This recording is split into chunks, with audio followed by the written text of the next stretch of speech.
19-cu fəsil. Saat 4-ə 3 dəqiqə qalırdı. Vəkillər isə hələ də Yurinin kabinetinə qayıtmamışdılar.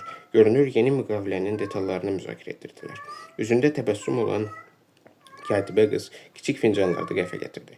Onları masanın üstünə düzərək yenə də gülümsədi və incə yerişlə otaqdan çıxdı.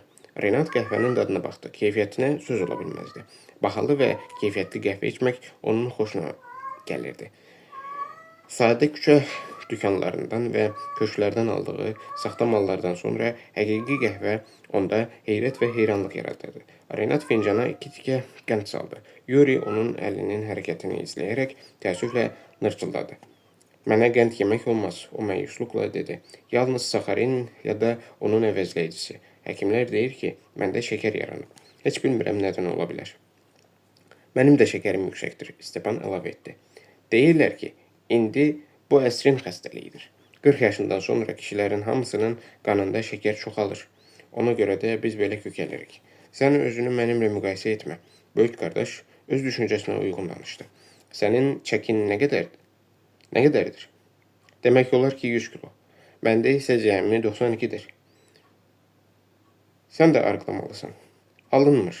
Mən hər cür pəhri saxlamışam. Stepan məyus halda dedi. Heç nə kömək etmir. Görürsənmi? Xarçuk necə də düz qamətlidir. Elə bil qovaq ağacıdır. Ancaq yaşı 80-i keçib. Veterandır. Hansı Xarçuk? Renat kimin barəsində danışıldığını anlamadığı üçün qeyri-ixtiyari olaraq sual verdi. Mikola Xarçuk, Stepan izah etdi. Bizim qəhrəman. Deyirlər, ona da qəhrəman adı verəcəklər. Artıq birinə ölümündən sonra ad veriblər. Xarçuk isə canlı əfsanədir. Nə üçün də verməsinlər? Kimə qəhrəman adı verəcəklər? O kimdir axı? O müharibə vaxtı Moskvalılara qarşı vuruşub. Batalyon komandiriymiş. Sonra Avstriyaya gedib. Orada müttəfiq İngilis qoşunlarına təslim olub. İngilislər isə onun Stalinə təhvil veriblər. Bax, belə müttəfiq imişlər. Amma Xarçukun bəxti gətirib. O vaxt ölüm hökmünü ləğv ediblər. Ona da 25 il sürgün cəzası veriblər. O vaxt çox adam onun haqqında bilmirmiş. O biri əskərlər isə Xarçuku satmayıblar. O da başqaları ilə birlikdə 25 il alıb. Bolşeviklərə qarşı vuruşan adi sıravi əskərlər kimi 25 ilin hamısına axıradək həbs düşərgəsində olub. Sonra bizim vaxtımızda hər şey üzə çıxıb. Məlum olub ki, Xarçuk o vaxt batalyon komandiriymiş və onun adamları qəhrəmanlıqla döyüşüblər. İndi hamı prezidentdən xahiş edir ki, onu da qiymətləndirsin. Deyirlər ki, Yushchenko tezliklə yeni sərəncam imzalayacaq və Xarçuk da qəhrəman adı alacaq. O banderaçı olub. Banderaçılar Ukraynanın siyasi xadimi və Ukrayna millətçi hərəkatının ideoloqu olan Stepan Banderanın tərəfdarları, Ukrayna üsyançı ordusunun silahlı dəstələri, Böyük Vətən müharibəsi zamanı cəza dəstələri kimi Sovet partizanlarına və Polyak döyüşçü dəstələrinə, müxtəlif vaxtlarda isə Alman işğalçılarına qarşı vuruşublar. Renat məsələni anladı. Sovet ordusuna qarşı döyüşüb. O, Ukraynanın azadlığı uğrunda döyüşüb. Stepan ətli baş barmağını yuxarı qaldırdı. Bizim azadlığımız uğrunda. Həm faşistlərə qarşı döyüşüb, həm də bolşeviklərə qarşı. Azad Ukrayna uğrunda. Renat üzünü turşutdu. O 1976-cı ildə doğulmuş. Bütün uşaqlığı Kiyevdə keçmişdi. Onun ailəsində cəbhəçilərə, bəşər tarixinin ən dəhşətli müharibəsi zamanı öz vətənini qəhrəmancasına qoruyan insanlara pərəstiş edirdilər. Renat uşaqlıq vaxtlarından həmişə babası Sovet İttifaqı qəhrəmanı, aviasiya general-leytenantı Pyotr Grigoryeviç Polishukla fəxr etmişdi. Babası ilə hərbi paradlara gedir, qonşuluqda yaşayan bütün uşaqlar Renata həsəd aparırdı. O isə həmişə babasının döşündəki qızıl ulduzla qürur duyurdu. İndi Renat yenə də Kiyevdədir və bu kabinetdə əyləşib, müharibə vaxtı general Polishuk'a və onun cəbhə yoldaşlarına arxadan güllə atan hansısa Xarçukun qəhrəmanlıqları haqda deyilənlərə qulaq asır. Ona qəhrəman adını necə vermək olar? Renat hiddətlə dedi. O ki, satqındır, banderaçıdır, cəza dəstəsindəndir. Başqaları vətən uğrunda döyüşəndə o insanları öldürməklə məşğul olub. O bolşevikləri öldürüb. Komissarları və Moskvalıları Yuri mülayim tərzdə izah etməyə çalışdı. Görünür, az öldürüb. Yoxsa onlar hər halda Ukraynanı ələ keçirə bilməzdilər. Xarçuk kimiləri əsl qəhrəman olub. Onlar həm faşistlərlə vuruşub, həm də bolşeviklərlə. Müstəqil Ukrayna arzulayıblar. Azad və asılı olmayan Ukrayna. Ancaq onda bu alınmayıb. Onlar qəhrəman oldular. Renat qulaqlarına inana bilmirdi. Onun içində pioner keçmişi oyanmışdı. Renat komsomolçu olmamışdı. O vaxta da ittifaq artıq dağılmışdı. Amma pioner və dəstə komandiri olmuşdu. 1991-ci ildə onun cəmi 15 yaşı vardı. Ancaq son illər ərzində yaşadığı Moskvada Xarçuk kimilərinə münasibət bir mənalı idi. Onlar düşmən və satqın hesab olunurdu. Əlbəttə qəhrəman oldular. Stepan başını tərpətdi. Onlar Ukraynanın azadlığı uğrunda canlarını veriblər. Sən axı niyə belə narahat olursan? Sən ki Moskvalı deyilsən, sən yarı Ukraynalısan, yarı Tatar. Ruslar onları da, bunları da heç vaxt sevməyiblər. Onlar Kazanı alıblar. Kiyevi də verməyiblər. Eybi yoxdur. Biz artıq azadıq. Allah eləsin ki, siz də azad olasınız. Çox qalmayıb. Rusiya tezliklə dağılacaq. Bəs Xarçukun sizə nə aidiyyatı var? Renat üzünü turşutdu. Siz o vaxt heç dünyaya gəlməmişdiniz. Əvəzində indi buradayıq. Biz veteran təşkilatlarına yardım edirik. Amma Xreşatikdə qırmızı bayraq altında addımlayan ağılsızlara yox, əsl vətənpərvərlərə. Bizimlə birlikdə Ukrayna uğrunda vuruşmağa hazır olanlara. Bu vaxt nəhayət hər iki vəkil kabinetə daxil oldu. Biz işimizi bitirdik, Yusif Borisoviç bildirdi. Artıq bütün bəndlər razılaşdırılıb. Siz müqavilənin imzalanmasına başlaya bilərsiniz. Hər şey hazırdır. Mark Pinkaseviç təsdiq etdi. Həll olunmamış sual qalmayıb. Lap yaxşı, Yuri yerindən qalxdı. Yoxsa biz burada olanın beynini dumanlandırmışdıq. Siyasət geniş sayədir. Söhbət uzandıqca səhərə qədər mübahisə etmək olar. Biznesdə isə iş konkretdir. Burada rəqəmlər və faktlar danışır. Gedək. Stepan da qardaşının ardınca ayağa qalxdı. Jurnalistlər artıq bizi gözləyir. Biz xeyli adam dəvət etmişik. Qoy hamı bizim işləməyə başladığımızı görsün. Renat hələ də öz yerində oturmuşdu. Ötən gecəki hadisələr olmasaydı, bəlkə də özünü başqa cür aparardı. Ancaq o bircə gecənin içində bir neçə il böyümüş və yaşlanmışdı. Renat başqa bir adam olmuşdu. O müəyyən həddi keçmiş bir insanı öldürmüşdü. Həmin adam əzlaf da olsa, ölüm ayağında da olsa fərqi yox idi. Onu Renat öldürmüşdü. O hadisədən sonra Renat əvvəlki kimi ola bilməzdi. Artıq əvvəlki cürətsiz, qətiyyətsiz cavan kimi qalmaq, qorxulara təslim ola bilməzdi. Nə oturmusan? Stepan soruşdu. Gedək, bizi gözləyirlər. Nəhayət Renat yerindən qalxdı və onlar kabinetdən çıxdılar. Uzun dəhlizdən keçərək pilləkənlə birinci mərtəbənin böyük salona düşdülər. Burada artıq 80-ədək jurnalist toplaşmışdı. Fotoaparatlar şaqqıldayır, kameralar işləyirdi. Masanın üstündə onlarla mikrofon quraşdırılmışdı. Yuri Gülşenko sədr masasının arxasına keçərək qalib ədası ilə gülümsədi. Kiçik qardaşı Stepan onun sol tərəfində oturdu. Bir qədər sarsılmış Renat Şəripov sağ tərəfdə əyləşdi. Vəkillərin ikisi də onun yanında oturdular. Yuri əsas mikrofonun işləyib-işləmədiyini yoxladı. Biz bugün böyük bir müqavilənin imzalanması üçün şirkətimizin idarəsinə toplaşmışıq. Şirkətin prezidenti sözü başladı. Burada Moskvadan gəlmiş qonaqların da olduğunu nəzərə alaraq rus dilində danışacağam. O 5-6 dəqiqə danışdı. Öz şirkətinin gələcəyindən söz açdı. Bu qədər böyük səhm payının satın alınma səbəbini izah etdi. Səhmlərin bir şirkətdə cəmləşdirilməsinin üstünlüklərini təfərrüatlı şəkildə sadaladı. Axırda əlavə etdi ki, onların şirkəti artıq Xarkov birliyinin səhmlərinin 7%-ni satın alıb. Bugünkü imzalanmadan sonra isə nəzarət payının satın alınması işlərinə başlanacaq.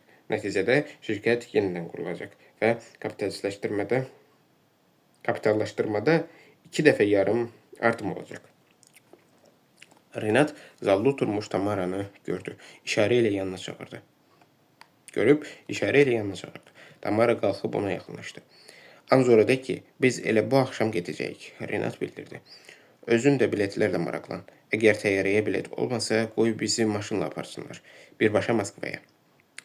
Bu axşam ziyafət olacaq. Onlar 200 adamlıq qonaqlıq sifariş veriblər. Tamara Qulşenko qardaşlarına işarə etdi.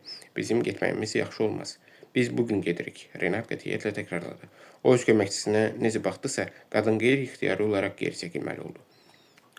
Hamısını başa düşdüm. Tamara yavaşdan dedi və masadan aralandı. Yosif Borisovich. Renat sağ tərəfində oturmuş vəkilə tərəf əyildi. Mən bu müqaviləni imzalamasam necə olar? Zarafat edirsiniz. Pulavnik heyrətləndi. Necə yəni imzalamasam? Axı hər şey hazırdır. İndi canlı efirdə imzalanma başlanacaq. Efirlə imzalanma başlanacaq. Mən sizə sual verdim. Renat təmkinlə xatırlatdı. Çox böyük qalmaqal olar. Yosif Borisovich ehtiyatla izah etdi. Ancaq mən başa düşmürəm. O halda biz bura nə üçün gəlmişik? Axı bu sizin üçün də sərfəlidir. Siz onsuz da həmin birliyin işləri ilə məşğul olmayacaqsınız. Yeni sahiblərin isə işi alına bilər. Hər şeydən görünür ki, Ukraynanın yeni hökuməti onlara himayə göstərir. Əgər müqaviləni imzalamasaq, nə qədər itirəcəyik? Bilmirəm. Mən bu haqda fikirləşməmişəm. Sənədlərdə müqavilənin imzalanmasından imtina etməyə görə heç bir maddə nəzərdə tutulmayıb. Ancaq yəqin ki 5-6 milyon itirəcəksiniz. Səhmlərin qiyməti isə dərhal düşəcək. Həm də ola bilər ki, böyük məbləğdə. Siz bunu aydın təsəvvür etməlisiniz. Ümid edirəm ki, sualınız ehtimal kimi verilmişdi. Renat daha heç nə demədi. Yuri Gulşenko nəhayət danışıb qurtardı və yanında oturmuş Şəripovu göstərdi. İndi bizim Moskvalı qonağımız bir neçə kəlmə söyləyəcək. Sonra isə müqaviləni imzalamaq üçün digər zala keçəcəyik. Şirkətimizin əldə edəcəyi belə böyük səhm payı indiyədək heç vaxt satışa qoyulmayıb. Bizim də indiyədək belə iri sövdələşməmiz olmayıb. Bu məsələlərdə bizə qohumluq əlaqələrinin kömək etdiyini gizlətməyəcəyəm. Hamınız yaxşı bilirsiniz ki, bizim əmmimiz oğlu Vladimir Arkadiyevich Gulşenkonun ölümündən sonra onun sahibləri bacısı oğlu Renat Ravilievich Şəripovun adına keçib. Məhz bu qohumluq əlaqəsi bizim ümumi dil tapmağımıza və bütün bəndlər üzrə razılığa gəlməyimizə səbəb oldu. Buyurun, cənab Şəripov. O, əsas mikrofonu yanında oturmuş Renat Şəripova tərəf çəkdi. Bütün kameralar Moskvalı qonağa yönəldi. Bütün jurnalistlər Renata baxırdı. O yavaşca öksürdü. Mən lap bu yaxınlarda oliqarx olmuşam. Ona görə də biraz həyəcanlıyam, deyə sözə zarafatla başladı. Jurnalistlər onun zarafatını qiymətləndirərək alqışladılar. Mən də son vaxtlardakı qarşı tərəfdə olmuşam, Renat davam etdi. Ona görə də işinizin çətinliyini, xəbərlərin operativ çatdırılmasının vacibliyini yaxşı təsəvvür edirəm. Buna görə də mən burada olan jurnalistlərdən xahiş edirəm ki, bugünkü mətbuat konferansını dəqiq və obyektiv işıqlandırsınlar. Öz oxucu və dinləyicilərinə müstəqil və obyektiv informasiya çatdırsınlar. Yuri hələ də gülümsəyirdi. Stepan isə jurnalistlərin arasında gənc və gözəl bir qadın görmüşdü və ona açıq aydın şəkildə göz vururdu. Vəkillərin ikisi də sanki iynə üstündə oturmuşdular. Elə bil, bir dəqiqədən sonra burada nə baş verəcəyini əvvəlcədən hiss edirdilər və sensasiya baş verdi. Mən hamınıza təşəkkür edirəm ki, bu mətbuat konferansına gəlmisiniz. Mən bizim ortaq müqavilənin əhəmiyyətini yaxşı başa düşürəm. Şübhə etmirəm ki, yeni şirkət Xarkov birliyinin kapitallaşdırılmasını 2 qat yaxud 3 qat artıra bilərdi. Düşünürəm ki, onlarda hər şey alınardı. Ancaq mən deməliyəm ki, müqaviləni imzalamaqdan imtina etmək istəyirəm. Yuri başını döndərdi. Üzündəki təbəssüm yox oldu. Moskvadan gələn qonağın dediklərini tam anlamayan Stepan isə hələ də gülümsəyirdi. Mən bu müqaviləni imzalamaqdan və öz səhm payımı qohumlarımın şirkətinə satmaqdan imtina edirəm. Renat ucadan dedi. Zalda uğultu və səs-küy yarandı. Stepan nəhayət Şəripovun nə demək istədiyini anladı və başını ona tərəf çevirdi. Onun başı xarab olub, deyə qardaşından soruşdu. Sus, Yuri ağız-üzü cavab verdi. Mən özüm də nə baş verdiyini anlamıram. Mənim bu qərarım konkret siyasi səbəblərdən irəli gəlir. Renat davam etdi. Təkrar edirəm. İqtisadi yox, məhz siyasi səbəblərdən. Mən yalnız bugün bilmişəm ki, hazırda içində oturduğumuz bu şirkət müharibə vaxtı Sovet ordusuna qarşı vuruşan Millətçi Veteran Təşkilatının himayəçisidir. Aviasiya diviziyasının komandiri olmuş general Pyotr Grigoryeviç Polişukun nəvəsi olaraq mən belə bir işə yol verə bilmərəm. O, Sovet İttifaqı qəhrəmanı idi. Onun yoldaşlarının, dostlarının çoxu Böyük Vətən müharibəsi zamanı öz həyatlarını qələbə uğrunda qurban veriblər. Mən diviziya komandirinin və qəhrəmanın nəvəsi olaraq keçmiş millətçi və satqınları maliyyələşdirən şirkətlə əməkdaşlıq edə bilmərəm. Mən başa düşürəm ki, böyük maliyyə etkilərim olacaq.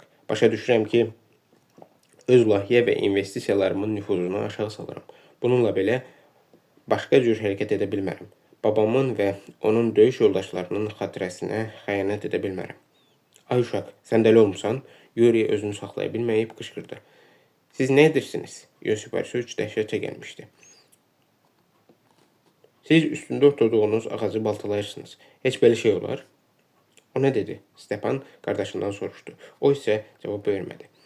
Getdikcə zalda səs-küy çoxalırdı. Hamı çığıraraq öz sualını verməyə çalışırdı. Renat əlini qaldırdı. Sakit olun, deyə xahiş etdi. Mən sizin suallarınıza cavab verməyə və gözlənilməz hərəkətimi izah etməyə hazıram. Buyurun. Siz başa düşürsünüz ki, bu cür anlaşılmaz səbəblər üzündən müqaviləni imzalamaqdan imtina etsəniz, Kiyevdə arzu olunmaz şəxs elan oluna bilərsiniz. Jurnalistlərdən biri çığırdı. Səbəblər kifayət qədər aydındır. Renat etiraz etdi. Amma arzu olunmaz şəxs məsələsini deyə bilmərəm. Bu həqiqətən baş versə, mənim üçün heç də xoş olmayacaq. Siz Moskvanın diktəsi ilə hərəkət edirsiniz? Başqa bir jurnalist soruşdu. Yox, mən bu fikrə bir neçə dəqiqə bundan əvvəl gəlmişəm. Bizim vəkillərimiz burada əyləşiblər. Onlar da təsdiq edə bilər ki, ən son dəqiqəyədək bütün sənədlər üzərində iş gedib. Siz nə qədər itirəcəksiniz? Birinci sırada oturmuş qadın soruşdu. Konkret bir məbləğ deyə bilərsinizmi? Çox, Renat cavab verdi. Məncə 5 milyon dollardan artıq. Ancaq bu sadəcə ehtimaldır. İtki daha çox ola bilər. Sizin imtinanınız barəsində qohumlarınız nə fikirləşir? Jurnalistlərdən biri sual verdi. Yuri əlini yellətdi. O hələ də inana bilmirdi ki, belə bir layihə pozula bilər. Stepan məyus halda ona baxırdı. Baxdı, lakin heç nə demədi. Məncə bu sualı onlara versəniz daha yaxşı olar, Renat bildirdi. Siz başa düşürsünüz ki, qərbə prinsipləriniz biznesinizə xərər gətirir. Başqa bir jurnalist soruşdu. Ehtimal ki, o polyak idi. Prinsiplər qərbi olmur, Şəripov etiraz etdi. Onlar ya var, ya da yoxdur. Mən hər şeyi başa düşürəm.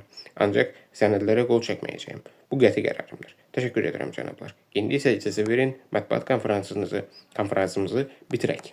Renat yerindən qalxdı. Qalxanda Şraypmanın Yosif Borisoviçə verdiyi sualları eşitdi. Nə baş verir? Axı o nə üçün belə edir? Ağlını tamam itirib? Ola bilər, Plavnik astadan cavab verdi. Mən özüm də heç nə başa düşmürəm. Şəripov gülümsəyərək zaldan çıxdı. Vəkillər və Gulşenko qardaşları onun arxasınca tələsdilər. Onlar qonşu otağa keçən kimi Yuri özünü saxlaya bilməyib Renatın yaxasından yapışdı. İt oğlu, sən özünü nə hesab edirsən? Deyə ucadan çığırdı. İstəyirsən ki, Volodiyaya zəng edib hər şeyi ona danışım? Əzlav, o səni qaşqa kimi əzər. 20-ci fəsil.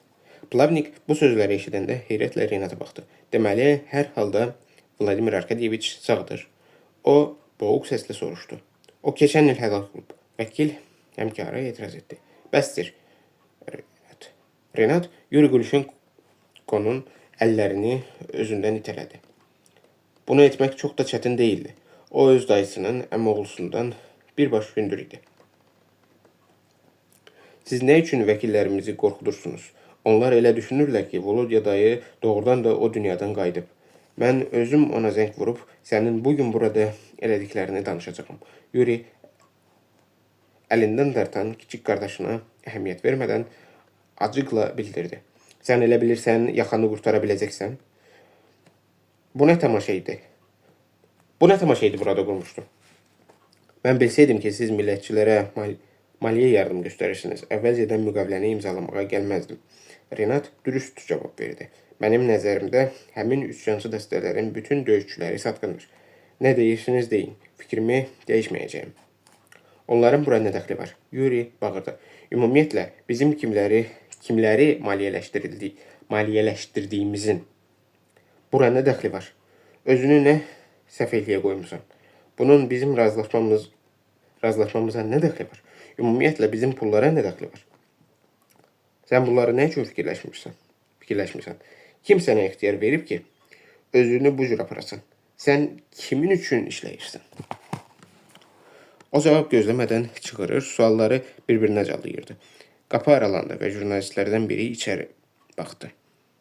Qapını ört, Yuri var gücü ilə bağırdı. Qışqırmayın, Renat üzünü turşutdu. Mən sənə göstərərəm, Yuri hirsindən boğulurdu. Mən özüm səni əzişdirəcəyim. Mənə heç nə edə bilməzsən. Nəhayət Şəripov da əsəbləşdi və öz qohumuna tərəf əyildi. İndi mənə qulaq as, bağırma. Mən bu gecə adam öldürmüşəm. Onu, bax, bu əllərimlə özüm yandırmışım. Daha mənim üçün heç nə qorxulu deyil. Ona görə də bağırma. Mən gedirəm. Səhimləri sizə satmayacağam. Prinsipə görə. Satmayacağam ki, babam qəbirdə rahat yatsın. Qurtardı. Salamat qalın. O dönüb çıxışa tərəf getdi. Renat Travilyeviç. Palavnik Şəripovun ardınca qaçdı. Mən də sizinlə gedirəm. Nə edək? Stepan qardaşından soruşdu. Bəlkə onu tutub saxlaya bilərik? Mən bu tipin aeroporta gedib çıxmasına mane ola biləcək adamları tapa bilərəm. Axmaq, böyük qardaş ikrahla dedi. Ölmüş halda o kimə gərəkdir? Volodyanı tapıb hamısını ona danışmaq lazımdır. Qoy bu cavan yelbəyinə təsir göstərsin. Həm də ondan öz pullarını tez alsın.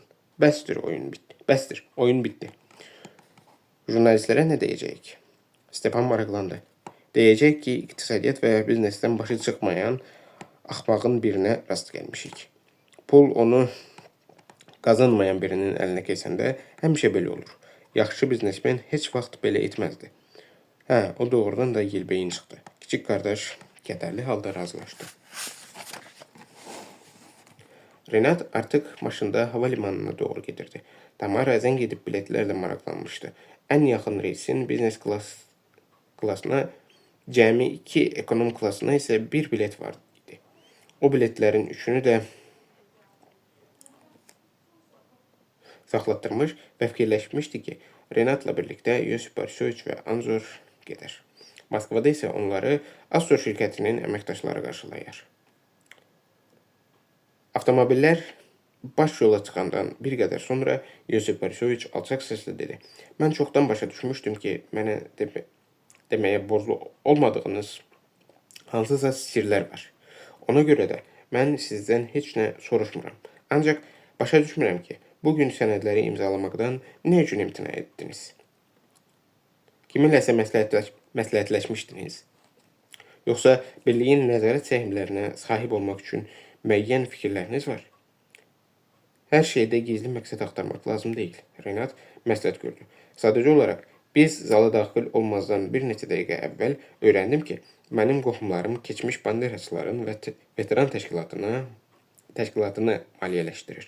Mənim belə adamlarla heç bir işim ola bilməz. Sadəcə olaraq bacarmaram. Vəssalam.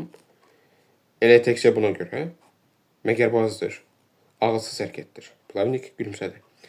Lap dəlilikdir, ancaq mən sizi başa düşürəm. Bilirsinizmi, indi yadıma nə düşdü? Renat birdən dedi. Axı, mərhum yazıcı Ales Adamoviçdən axırıncı müsahibəni mən götürmüşdüm.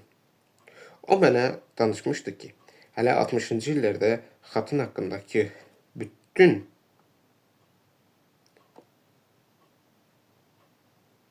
əhalisi ilə birlikdə yandırılan Belarus kəndi barəsindəki dəhşətli həqiqəti öyrənibmiş. O vaxt aydın olmuşdu ki, həmin cəza tədbirini Almanlar yox, Ukraynalı millətçilər həyata keçirib. Orada cəmi 3 nəfər Alman olub. Ancaq o vaxt bu barədə yazmaq olmazdı. Bu, keçmiş Sovet İttifaqında xalqlar dostluğu ideyasının təməlini sarsıda bilərdi. Ona görə də Adamoviç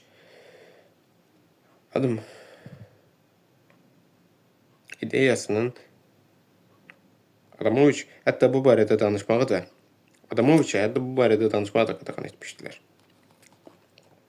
ediblər.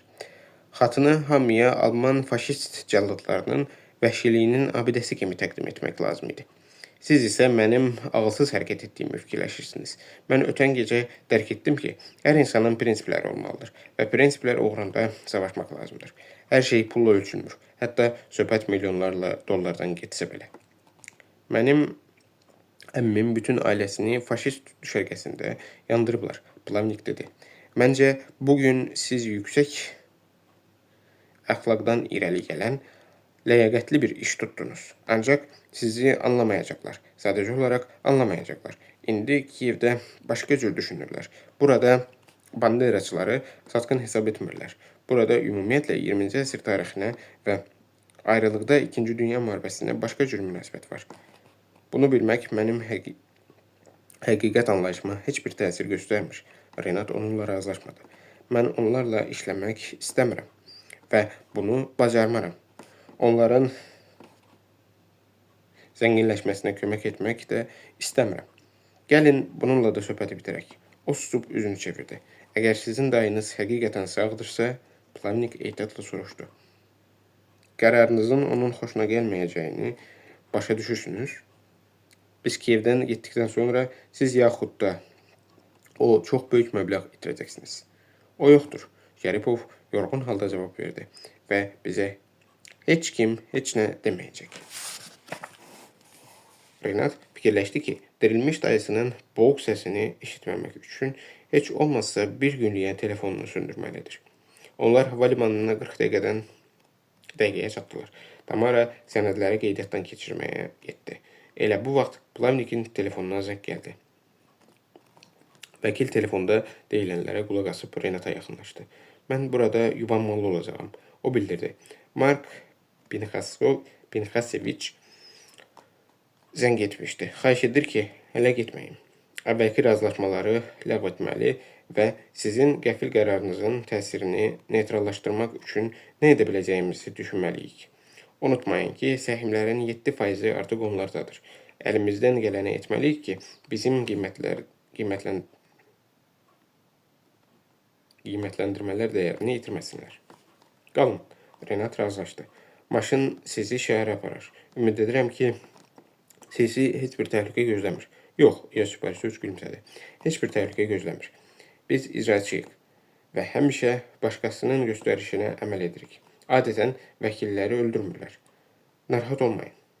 Sağ olun. Renat əlini Plavnikə uzatdı. Bağışlayın ki, sizinlə həmişə səmimi ola bilmirəm. Bəzən səmimi olmaq sadəcə mümkün deyil. Mən sizi başa düşürəm.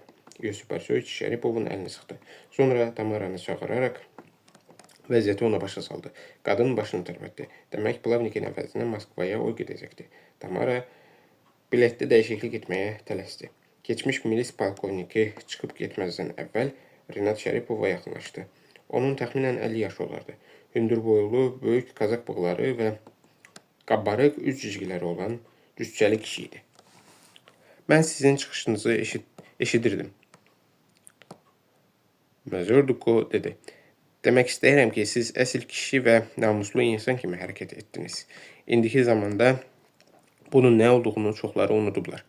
Mən çox adam görmüşəm. Çoxlarının təhlükəsizliyini qorumuşam. Onlar üçün pul vicdandan, ölənlərin xatirəsindən, dünyadakı hər şeydən vacibdir. Siz onlara bənzəmirsiniz. Çox sağ olun. O Şəripovun əlini sıxdı. Artıq təyyarədəykən Tamara Renatdan soruşdu. Bütün bunları nəyə görə etdiniz? Axı bilirdiniz ki, böyük qalmaqal olacaq. Qalmaqalsız ötüşmək olmazdı. Məsələn necə? Şəripov başa düşmədi. Özünüzü xəstəliyə vura bilərdiniz. Deyə bilərdiniz ki, özünüzü pis hiss edirsiniz. Ümumiyyətlə, mətbuat konferansına gəlməyə bilərdiniz. Elə etsəydim daha düzgün olardı. Elə etsəydiniz daha yaxşı olardı. Köməkçi məntiqli cavab verdi. Mən elə hesab edirəm, mən mütləq ora getməliydim. Hamı bilməli idi ki, mən sənədləri imzalamaqdan Nə üçün imtahan edirəm? Təsəvvür edirsinizmi, indi sizin haqqınızda nələr danışacaqlar? Qoy danışsınlar, mənim üçün heç bir fərqi yoxdur. Mən etməli olduğumu etmişəm, başqa heç nə. Siz həmişə məni təəccübləndirirsiniz, Tamara etiraf etdi. Mənim sizdən bir xahişim olacaq, Rinat birdən xatırladı. Moskvaya çatan kimi zərgərlik mağazalarından birinə gedək. Mən 2 dənə nişan üzüyü almaq istəyirəm. Necə bilirsiniz, mağazalar açıq olar? Mən sizin üçün açıq olan zərgərlik mağazası taparam. Tamara söz verdi.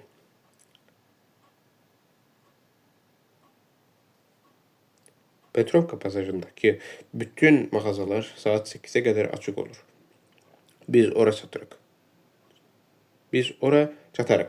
Axşam saat 10'a qədər açıq olan bir neçə ticarət mərkəzi də var. Siz İnnaya evlənmək təklif etmək istəyirsiniz. Hə, Rinat bir qədər düşünəndən sonra cavab verdi. Mən bu məsələdə də sizinlə məsləhətləşməliyəm. Yox, Tamara cavab verdi. Əlbəttə ki, yox. O yaxşı qızdır və sizə layiqdir. Həm də o sizi sevir. Bu isə hazırda çox vacibdir. Amma mən bir qədər gözləyərdim. Belə ağır gecədən sonra mən də məhz o səbəbdən təklifimi bugün etmək istəyirəm, Renat dedi. Mən istədiyiniz üzükləri sizin üçün taparım, Tamara köks ötürdü. Narahat olmaya bilərsiniz.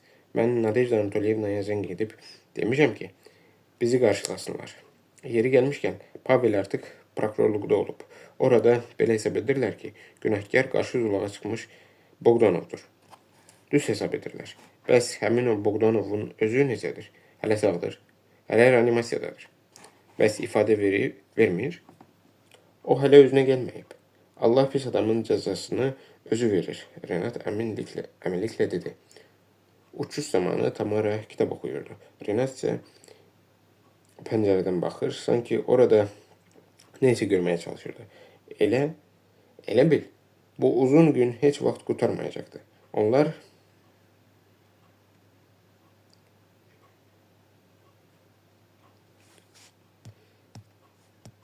Şeremetyevo havalimanına axşam saat 7'nin yarısında indilər. Bir neçə dəqiqədə sənədlərin qeydiyyatına sərf olundu. Sonra onları qarşılamağa gələn əməkdaşlardan birini yükləri almaq üçün havalimanında saxlayıb zərgərlik mağazasına yollandılar. Şəripov yoldayken mazal tapıb Dimaya zəng etdi. İnna hələ də yatırdı. Mağazada çox vaxt itirmədilər. Renat o qədər də bahalı olmayan zərif üzüklərdən aldı. Ona sadəcə birlikdə olduqlarını ifadə edən simvol lazım idi. İnna bahalı zinət əşyalarını xoşlamırdı. Qız diplomat valideynlərinin çalışdığı Hindistanda tez-tez olurdu. Sadə metal və daşlardan hazırlanmış bəzək əşyalarını daha çox sevirdi. Onlar mağazadan çıxanda Şəripov saata baxdı və fikirləşdi ki, hələ bir qədər vaxtı var. Biz Simyonun evinə gedirik, deyə sürücüyə göstəriş verdi. Qabaqda əyləşmiş Anzor heç nə soruşmadı. Tamara isə başını yırğaladı. Bəlkə sabaha qalsın. Keçmiş qohumunuz sizə niyə belə lazım olub? Əvvəllər siz onu o qədər də xoşlamırdınız. İndi heç xoşlamıram, Renat etiraf etdi. Ancaq mən onu mütləq görməliyəm. Axşam saatlarının avtomobil tıxacları uzbatından Simyonun evinə bir saatdan sonra çatdılar. Həyətdə uşaqlar oynayırdı. Simyonun uşaqlarını da onların arasında görəndə Renatın üzü tutuldu. Oğlanların ikisi də ataları kimi pivə çəlləyinə oxşayırdı. Renat uşaqların yanından keçərək blokun içinə girdi. Ev köhnə, lifti olmayan 5 mərtəbələrdən idi. Simyon bu binaya 11 il əvvəl köçmüşdü və buradakı 4 otaqlı mənzili ilə qürur duyurdu. Tamara maşında qalmışdı. Renatı təkcə Anzor müşahidə edirdi. Şəripov öz mühafizəçisinə tapşırmışdı ki, onun Simyonla söhbətinə heç bir halda müdaxilə etməsin. Onlar ikinci mərtəbəyə qalxdılar. Renat heç vaxt bu mənzildə olmamışdı. Lakin Simyon ilə qonaq gedən Lizanı 2 dəfə bura qədər ötürmüşdü. Ona görə də ünvanı xatırlayırdı. Qapının zəngini basdı. İçəridən gür qadın səsi gəldi. Bu Simeonun həyat yoldaşı idi. Görünür, qadın elə bilmişdi ki, gələn uşaqlardır. O ərinə ucadan nə isə deyərək qapını açdı. Tanımadığı kişiləri görəndə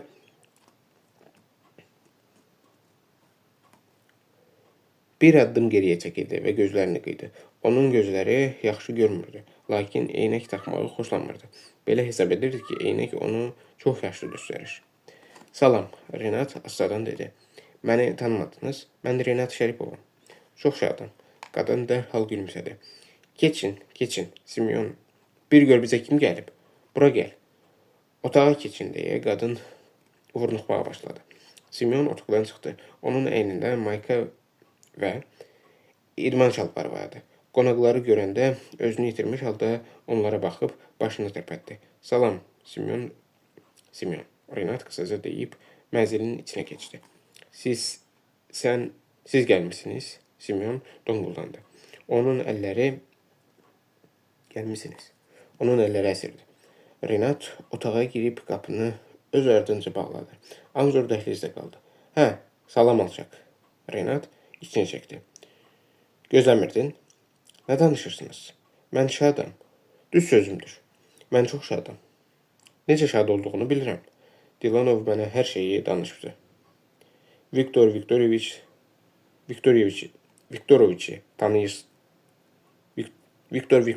tanıyırsan onu? Yox, Simeon baxışlarını gizlətməyə çalışdı.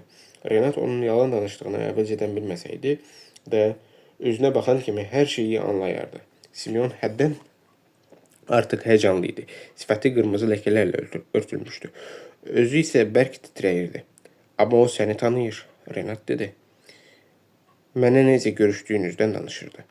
Bu yalandır, Simeon donquldandı. Onlar bizim aramızı vurmaq istəyir. And içirəm, mən həmişə sənə böyük hörmət bəsləmişəm. Siz ki bilirsiniz, mən həmişə Lizanı da çox sevmişəm. Katyanı da.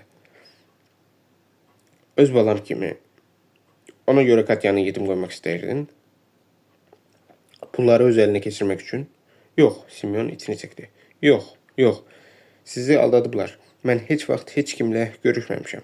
Mən heç onun kim olduğunu da bilmirəm. Bilirsən, Renat dedi. Sən məni öldürmək üçün onu muzlula tutmusan. Ona $50,000 vermişsən. Söz vermişsən ki, iş bitəndən sonra 75,000 də verəcəksən. Yadına düşür, Simeon düz üstə çöktü. Öldürməyin, deyə inildədi. Mən istəmirdim, and içirəm ki, istəmirdim. Qapının zəngi çalındı, uşaqlar evə qayıtmışdı. Onların gür səsləri eşidildi. Sənin uşaqlarındır, Renat soruşdu. Onları yox, Simeon yalvardı. Onları öldürməyin. Bircə onlara dəyməyin. Onların günahı yoxdur. Düz sözümdür. Mən fikirləşdim ki, mən istəyirdim ki, o ağlamağa başladı. Simeon, onun arvadının səsi eşidildi. Orada nə olub? Nə üçün məni ora buraxmırlar? Bu adam məni sənin yanına buraxmır. Qadın Anzoru nəzərdə tuturdu. Orada gözlə, Simeon çığırdı. Bura girmə. O Renata tərəf süründü və onun ayaqlarını uzaqladı. Bircə onlara toxunmayın. O yalvarırdı. Bircə uşaqlara dəyməyin. Onların heç bir günahı yoxdur. Renat ayaqları altında qıvranan piyli ışıldayan bədənə baxırdı.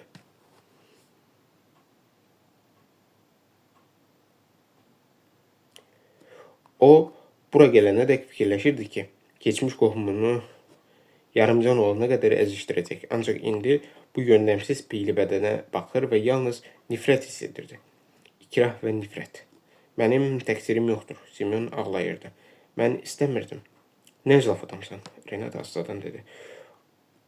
O güclə Simeonu özündən kənara itələdi.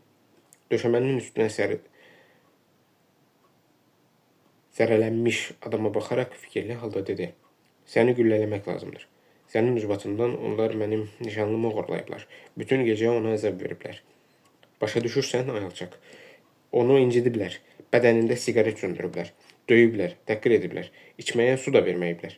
Sən isə həmin vaxt oturub gözləmirsən ki, Haçan zəng vurub mənim öldürüldüyümü sənə xəbər verəcəklər. Yox, Simeon ağlayırdı. Yox.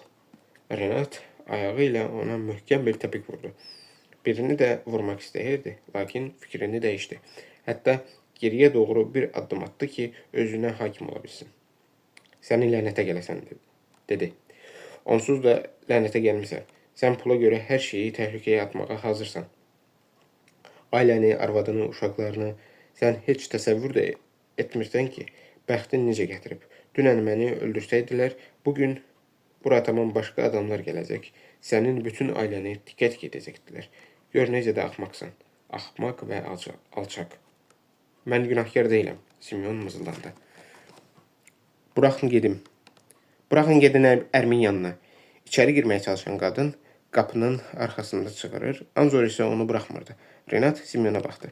Əgər bir də mənim yolumun üstünə çıxsan, səni taxta biti kimi əzərəm, deyə xəbərdarlıq etdi. Sonra dönüb otaqdan çıxdı. Anzor da onun ardınca getdi. Onlar mənzildən çıxanda qapını çırpdılar. Simeonun arvadı özünü ərinin üstünə atdı. Nə olub? Qadın ərinin döşəmənin üstündə uzandığını görüb soruşdu. Sən niyə yıxılmısan? Əl çək, axmaq. Simeon qadını itələyib bağırdı. Sonra dəhlizdəki səsləri dinləyərək soruşdu. Getdilər. Hər ikisi getdi. Hər ikisi də getdi. Arvadı başını tərpətdi. Onlar niyə gəlmişdilər? Sənə dəxli yoxdur. Simeon yerindən qalxıb stulda oturdu. Əli ilə üzünün tərini silərək dedi. Get mənə su gətir. Arvadı otaqdan çıxandan sonra Simeon Dilonov barədə fikirləşdi. İndi onu hər şeydən çox maraqlandıran bu idi. O adamı tapıb 50 min pulumu geri almalıyım, deyə düşündü. Bir halda ki, heç nəyə də eləyə bilməyiblər, qoy heç olmasa pulu qaytarsınlar. Belə daha düzgün olar. Həm də o qədər pul itirmək də axmaqlıqdır. Son.